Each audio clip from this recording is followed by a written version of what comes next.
We are discussing about the characteristics of OOPS. We have discussed the 4 characteristics, that is object, class, data abstraction and data encapsulation in the last class. Today we are discussing about inheritance, polymorphism, dynamic binding and message passing. Then the next fifth characteristic, inheritance. See this picture, this is a class person. Then this person is having the characteristic or property name and age. Name is a characteristics of this person. Age is also a characteristics of the person. Then next class is doctor and engineer. Actually this doctor is also a person. Engineer is also a person. So this doctor and engineer is having the properties of this person.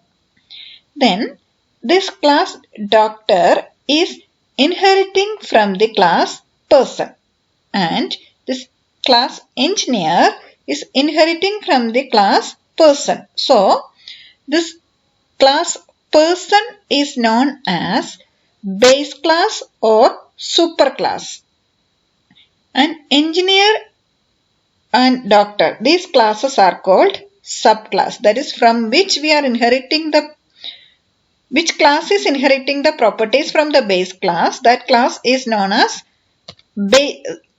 derived class. Okay, this doctor and engineer is called derived classes. Person is known as superclass or base class. Then that is, if you are inheriting the class doctor from the person, this doctor will get the property of this person and the properties of this doctor also. That is, doctor is having some additional properties including this person's properties. That is, each doctor is having name and age. Each engineer is having this name and age. If you are inheriting, we don't want to write this again and again because we are inheriting these properties. If you are inheriting one class from another class, this derived class is getting the properties of base class.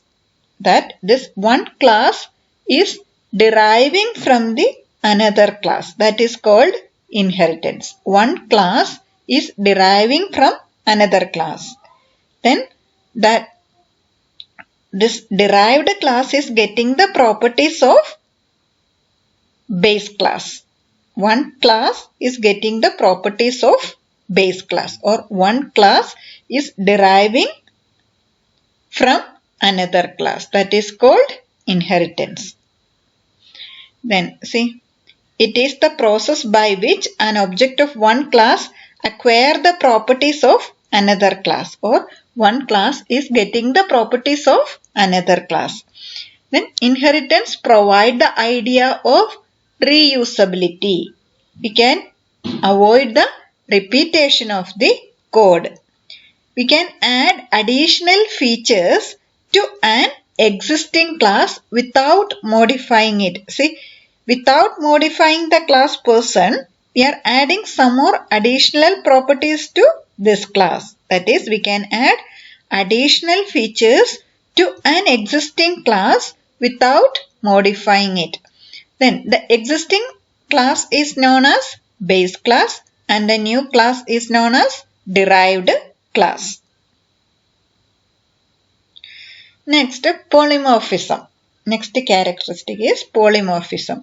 The word polymorphism means many forms. The ability of an operator or function to make multiple form is known as polymorphism. That is, the same operator, different function. Same like the same function name but different function. That is called polymorphism. The two main points under this polymorphism are function overloading and operator overloading. Then definition of function overloading is two or more function having same name but differ in number of arguments or in data type of arguments. That is, function name. More than one function is having the same name. That is called polymorphism. For example, what is the area of a square? Side into side. Then what is the area of a rectangle? Length into breadth. What is the area of a triangle? Half BH. Then for these three operations, we can use the same name area. Okay, that is called polymorphism. That is, for the area of the square, we can use the name area. Area of the rectangle, we can use the name area. Area of the triangle also, we can use the name area. That is, but actually the area of the square is different, area of the rectangle is different, area of the triangle is different. Actually, that three functions are different functions. Different functions, but we can use the same name. That is called function overloading. Then next, operator overloading. Operator overloading means same operator, but we can use the same operator for different tasks. For example, this plus operator. What is the use of this plus? For adding. Then if you are using this plus operator with the numbers, it is adding that numbers. Then suppose if you are using this plus operator with a string, it will concatenate the string. Concatenate means join the two strings. For example, one string is Jerome, second string is college. Concatenate means it is joining the two strings, that is Jerome college. That is, if you are using plus operator with a string, it will concatenate the string or joining the string. Then if the plus operator used with a number, it will add the numbers. That is the same operator but different task. If you are using with a string, it will join the string. If you are using with the numbers, that plus operator will add the numbers. That is polymorphism. That is operator overloading. The main points comes under polymorphism are function overloading and operator overloading. Function overloading means for different functions we can use the same name, function name. Operator overloading means for different tasks we can use the same operator. That is operator overloading and function overloading. Seventh characteristic is dynamic binding. First we can consider what is this binding. Binding means linking of a procedure call to the code to be executed. Linking between this function call or procedure call to the what are all the code to be executed. Linking between this procedure call and code to be executed. Then dynamic means runtime. That's dynamic binding means binding at runtime. What's the definition of binding? Binding means linking of procedure call or function call to the code to be executed. Then dynamic binding means binding at runtime.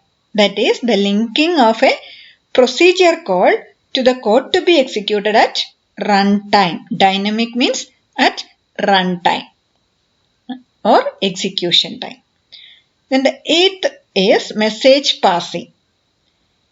In OOPS, processing is done by sending messages to the object. Using these messages, the objects are communicating or processing is done through sending messages to the object. These are the characteristics of OOPS. That is the characteristics of OOPS are object, class, data abstraction, encapsulation, inheritance, polymorphism, dynamic binding and message passing. Next, difference between procedure programming and OOPS. See, first column procedure programming, second column OOPS. In procedure programming, importance is given to the procedure or algorithm. Then in OOPS, importance is given to the data. Procedure programming follows top-down approach. OOPS follows bottom-up approach. Then in procedure program doesn't have access specifier. OOPS have access specifier. What is the use of access specifier? For providing the data hiding. What are all the access specifiers? Private, public, protected. In procedure programming, overloading is not possible. In OOPS, overloading is possible in the form of, what are the 2 points? Function overloading and operator overloading. In procedure programming, doesn't have any proper way of data hiding, so that it is less secure. OOPS provides data hiding, so data will be more secure. These are the difference between procedure programming and OOPS. Next, we can consider the advantages of OOPS. First advantage, creation and implementation of OOPS code is easy and reduces software development time. We can easily develop the software. Then the second one, by the use of data encapsulation, data will be more secure. Then by the use of inheritance, repetition of the code can be avoided. That is, we can reuse the code using this inheritance.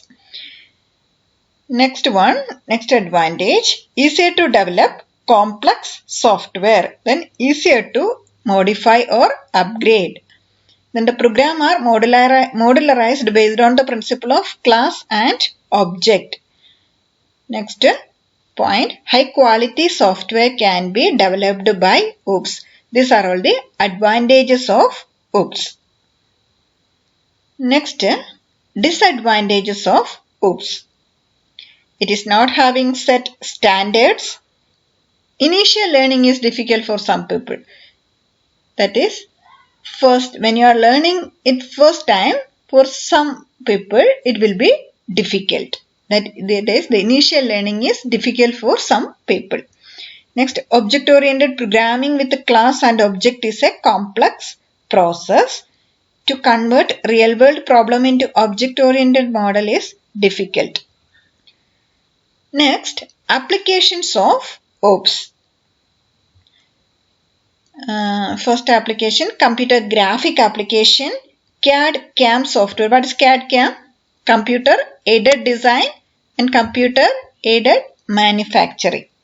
That is, if you are CAD and CAM is used for, if you are